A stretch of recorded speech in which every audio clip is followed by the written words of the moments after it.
Conference, we now move to another of our themes of this conference, and that is wellbeing. Our first presentation is by Dr. Annette Crisp. Annette is a senior lecturer at the De Montfort University and was responsible for the development of the Police Foundation degree and Police Community Support Programme. Currently, she leads on Policing Top-Up Programme.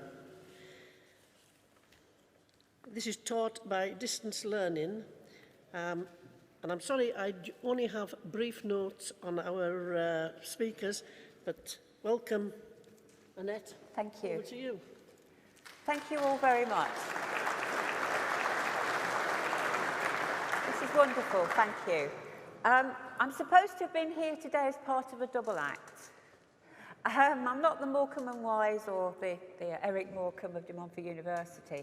Sadly, however, my other half, who happens to be one of my graduate students, who actually did quite a lot of the work, in fact, most of the research for the work that I'm going to talk to you about today, she's in hospital today. So she's asked me to read something to you, and I hope that you'll be able to send the essence of it back to your colleagues back in your home areas.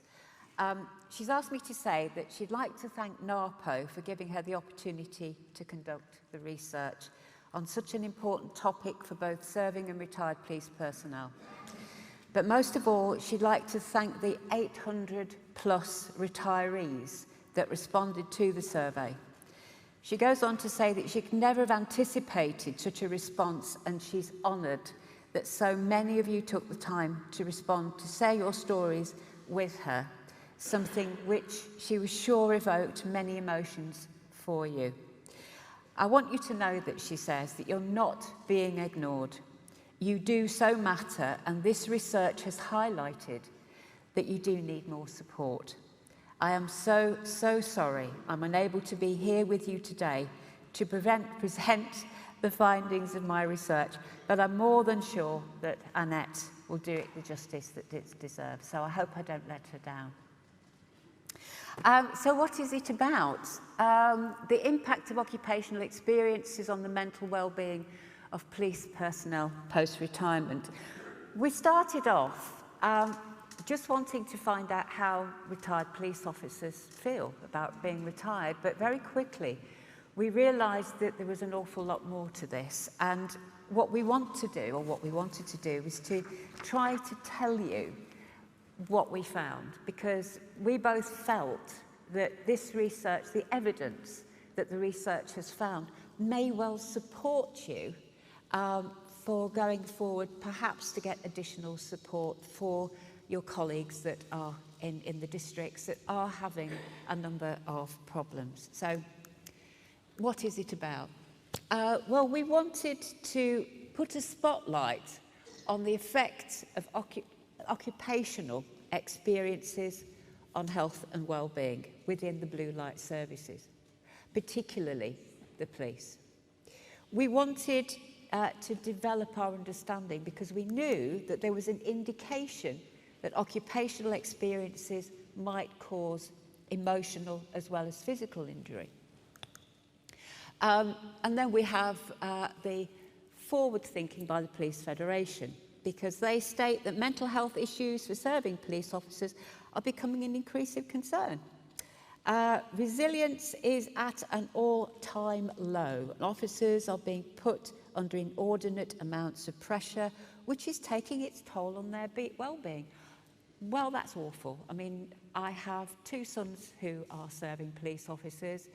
I have a husband who is a retired police officer. I do understand the pressure that serving officers are under. But what happens to retired police officers? They've gone through all of this. They haven't had a spotlight on their physical or mental well-being, because there's not an awful lot of research out there that's actually highlighted it for anybody to do anything about it. So, okay, we're now looking at serving police officers. So what happens when police officers leave the service or retire?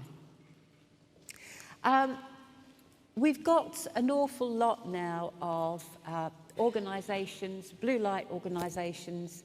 We have, as we were driving up yesterday, my husband and I, to come here, they were talking about understanding the mental health and the trauma that care workers have by supporting older people in their homes. So everybody's now looking more about mental health and well-being.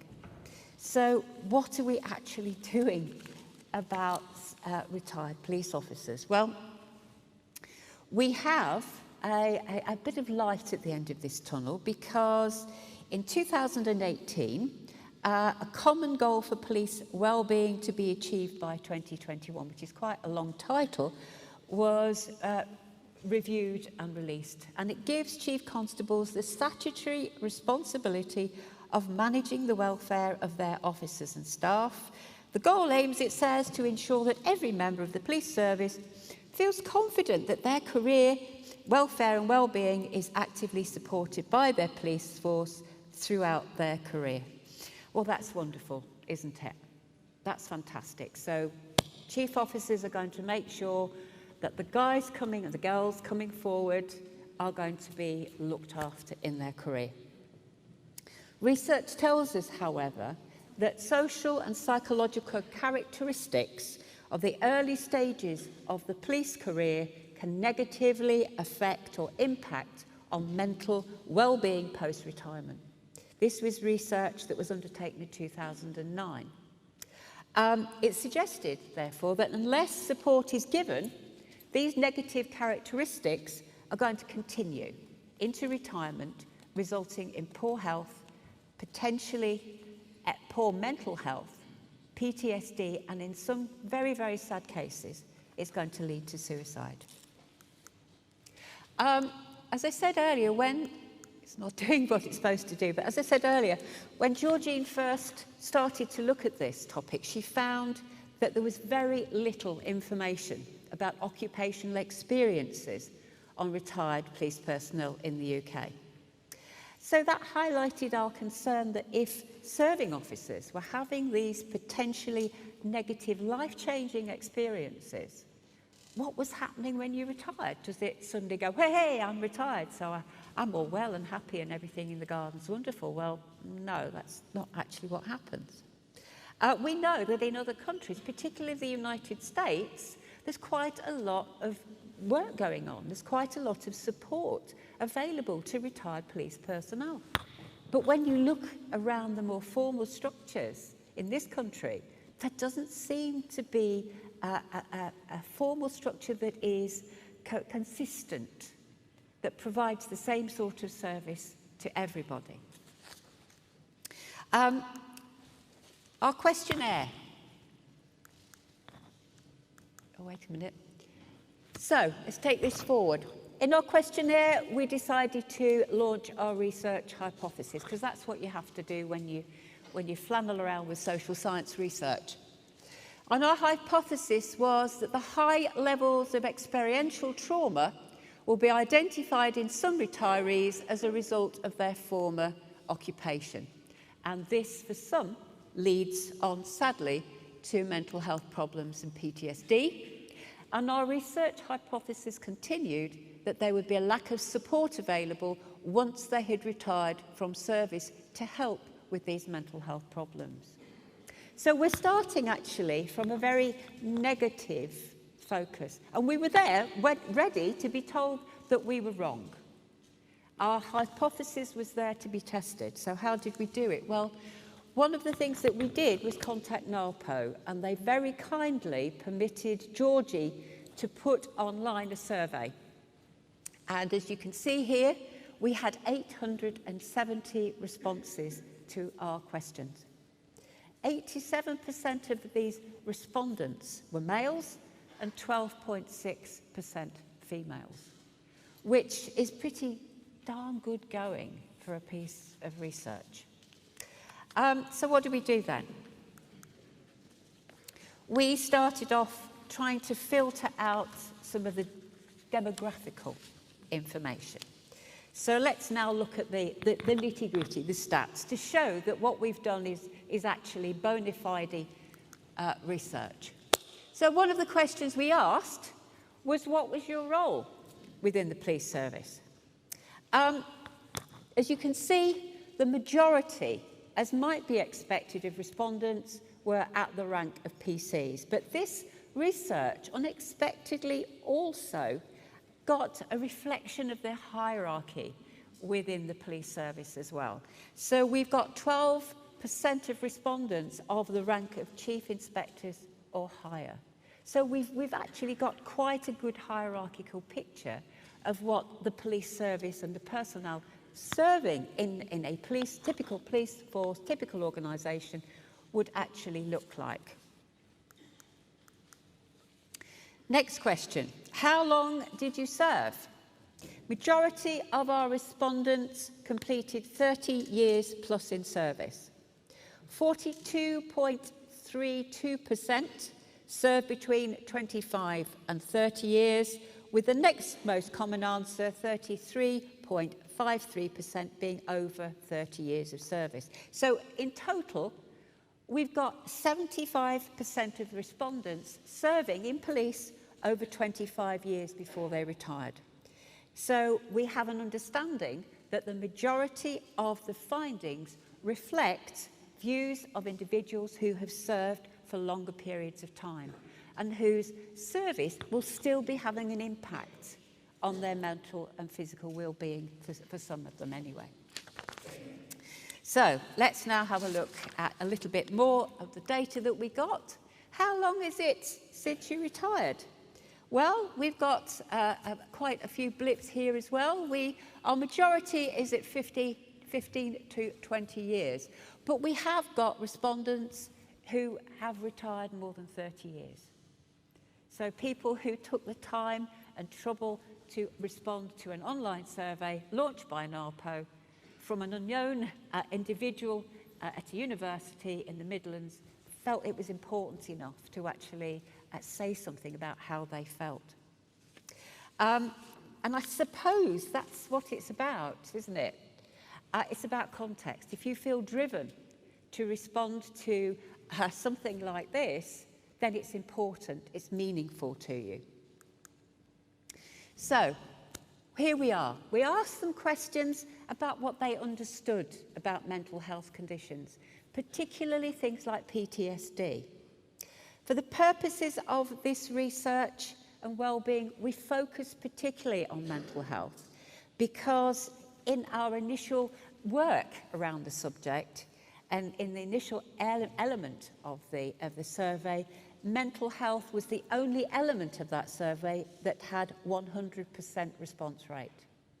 In other words, people could choose whether they wanted to respond to the different questions that we were asking. But 100% of your colleagues decided that they needed to say something about mental health, so it was incredibly important to them.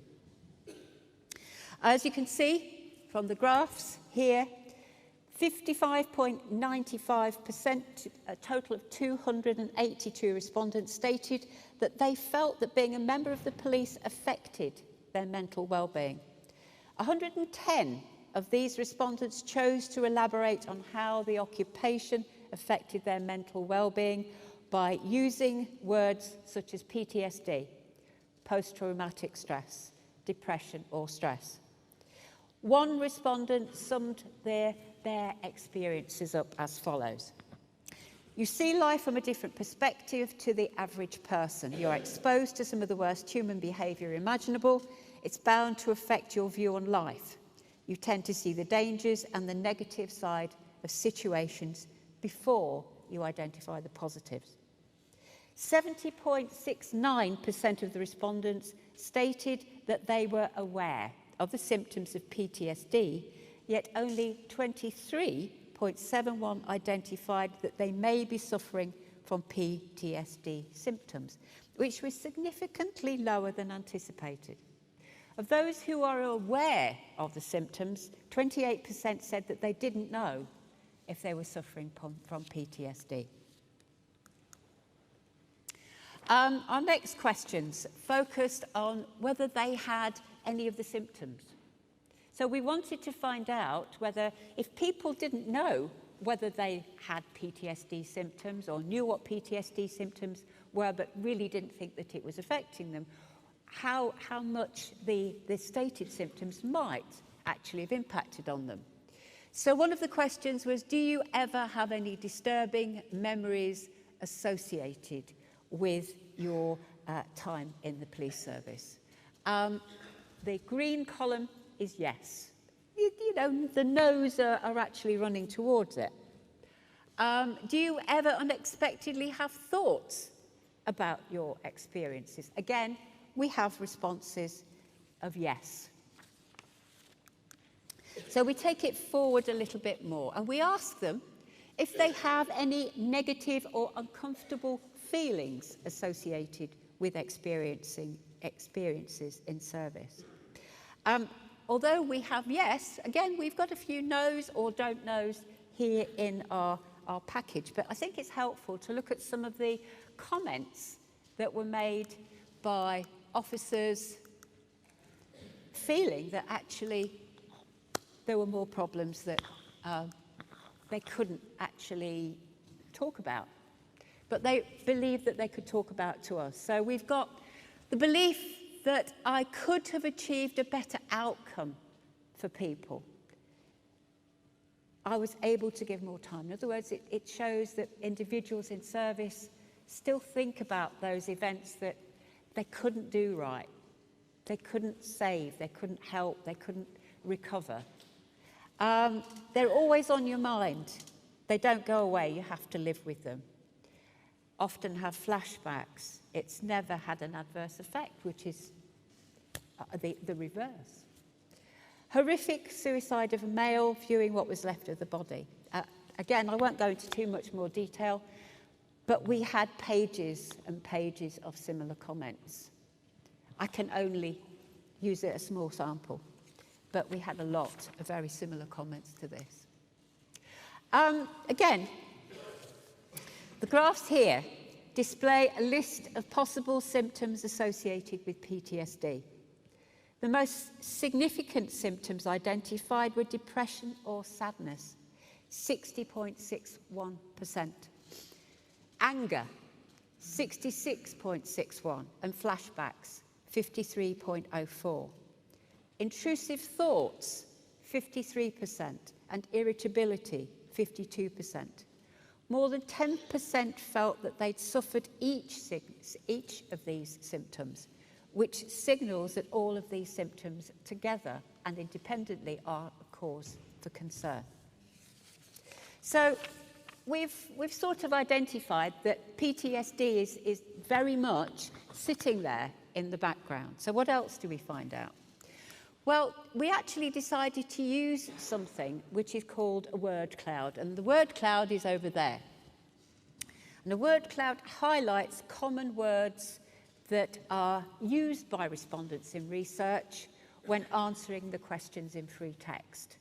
So the darker colours, the bigger words, are the words that they've actually used more frequently. So if you look, we've got depression, retirement, counselling, left job, committed suicide, officers, colleagues, incidents, PTSD, and then lesser extent, you've got words like service.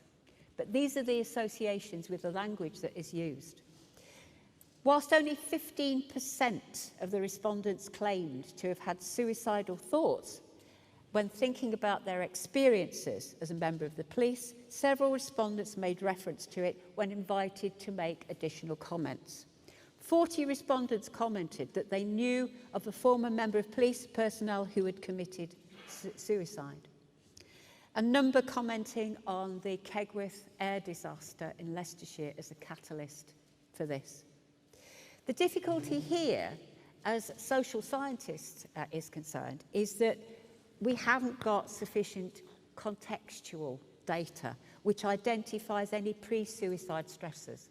So we can't actually say we've got this information and this behaviour directly led to somebody committing suicide, because we can't actually ask that person, why did you commit a suicide?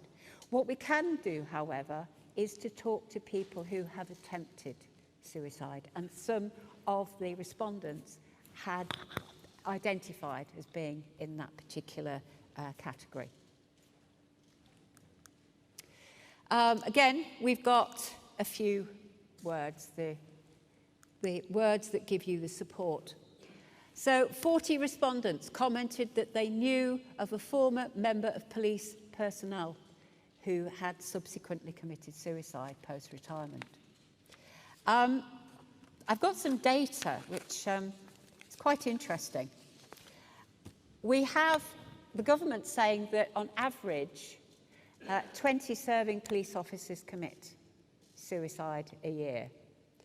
How many more retired police officers do we know whose suicide might be directly linked to service? Just something to think about. Moving on very quickly, and I'm sorry I'm taking a bit more time than I thought. Coping strategies. Again, we've got another word cloud. We had a range of coping mechanisms that were identified by our respondents, and comments again to show them here. Some of the comments that we have, some of the language that's used, is repeated in a particularly good survey. If any of you want to look at it, it was undertaken by Mind, and it was called the Blue Scoping Survey. It looked at all blue light services and how their mental health was actually represented in behaviours. But again, it wasn't about retirees. It was all about serving officers. Okay, since retirement, have you attempted to access or been offered any support for any emotional wellbeing concerns which may be associated with your pre-retirement role as a member of the police? Yes. Yes, we have some people who have attempted to get access. No? If yes, what have you attempted to get? And this is how we got the information that I'm about to tell you about.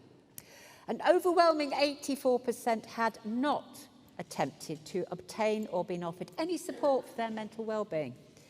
It was reflected in their responses. They felt neglected. They felt distant from the police service. Some felt that they didn't need to access support, so they didn't seek any. Nonetheless, some of the 87% who did not attempt to access support may have not done so due to lack of knowledge and advice on what support is available to them. As one comment was made, what help? There is none at all. The police service's duty of care apparently ends when your service does. And then another, in 23 years of retirement, I have never been personally contacted by anybody associated with the police service. I read in magazines regularly about the police family, but in my experience, it doesn't exist. My post-service experience is that once you've left, they don't give a damn about you. That is awful. So, again, we've got some more comments here.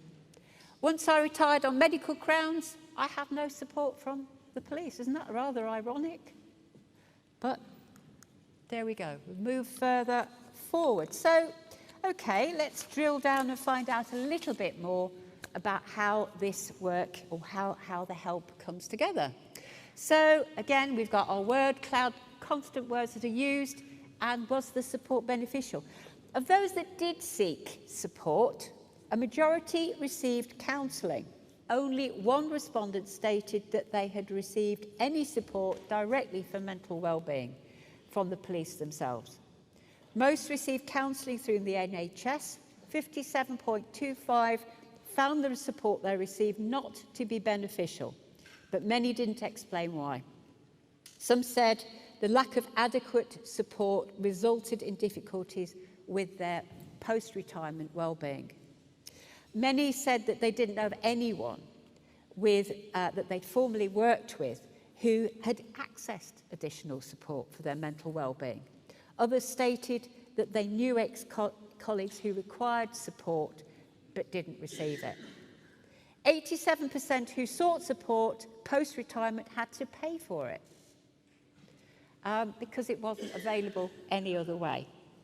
The fact that this is not a significantly high proportion of the respondents could be reflected in the fact that the support available may have been too expensive for retirees. Therefore, they couldn't pay for it. It develops a concern, therefore, that for some retired police personnel, the only option is to pay for support for their mental well-being. But if they can't pay for it, they then don't get any support at all. This is the last slide that was coming up now. So, we've got some comments on here as well first. Last slide. So, what do we recommend? Well, we've got a number of conclusions to our research with recommendations which might be immediately implemented with very little cost. And of course, money's the big deal, isn't it? However, to ensure the well-being of retired police personnel, we feel that there needs to be more money made available. And what we hope is that this sort of research will seed other research so that money will be made available. We found that there were high levels of trauma still being suffered by retired police officers, some retired police officers. There needed to be a change in culture within the police to understand mental health more, to appreciate that their experiences may well have an impact on them. Suicide is an ongoing concern. We need to put in place something to support the most vulnerable retirees, the most vulnerable police personnel. We also need to think about different coping mechanisms. One of the respondents, or we had several respondents that spoke about the same sort of thing, was that when they were in service, they could go to a police club and have a chat and unburden. All the police clubs have closed down. They could sit in a canteen and talk. No more canteens. They could use black humour to overcome problems and to diffuse the way that they were feeling. Black humour, are you allowed to say things, in those sort of domains that might be perceived as being wrong to cope? Actually, it's not politically correct anymore, is it? To say things that perhaps make you feel better at the time, but perhaps in hindsight aren't the right things to say. So, what we need is to recognise retirees from the transition point to full retirement. We also need to ensure that this Home Office 2018 Common Goal for Police Wellbeing starts at looking at people like you, because you are the people that we need to support. We need to pay back to you what you have done for communities throughout your career. After all, Help for Heroes, it's a big organisation, isn't it? It's an organisation, absolutely, that does the good things. But you could actually argue that police officers, police personnel, have the same sort of traumatic experiences through their service, and perhaps more, because it's a drip, drip, drip, drip, drip of traumatic experiences and behaviours that has a bigger, longer-term impact. And I realise that the old girl's gone on for far too long now, so so I'll pick up my dragon and I'll walk over here. Thank you very much.